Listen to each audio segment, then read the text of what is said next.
மாமா இன்னைக்கு சண்டே, கடைக்கு போயிட்டு மட்டன் 1 கிலோ, மீன் 1 கிலோ, காடை 4 பிடிச்சிட்டு வந்துரு. என்னடி கோழி கறியை விட்டுட்ட?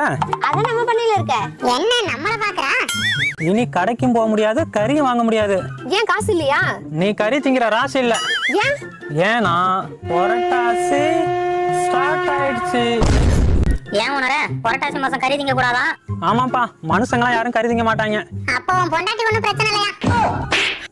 ஏண்டி என்ன பார்த்தா உனக்கு மனுஷங்களா தெரியலையா? தெரியல. கோழியை குளிப்பாட்டி கோவில்ல விட்டாலும் அது கொத்தி கொத்தி தான் திங்குமா. ஏண்டி கோழி கொத்தி திங்காம நான் நக்கியா திங்கும்? உனக்கு என்னடி பிரச்சனைப்பா? கறி வேணும். புரட்டாசி நாளைக்கு வச்சுக்கலாம். புரட்டாசினா உன் தலையில வைக்கிற பூவா நாளைக்கு வச்சுக்க. சரி, முட்டை தொட்டினா நீ செத்த. அப்ப என்னதான் சாப்பிடுறது? நாளைக்கு காளான் வாங்கிட்டு வரேன், அத கறியா நினைச்சு சாப்பிட்டுக்கோ. அப்ப அடுத்த வாரம் மீன் மேக்கர் வாங்கி தருவான், அத மீனா நினைச்சுக்க.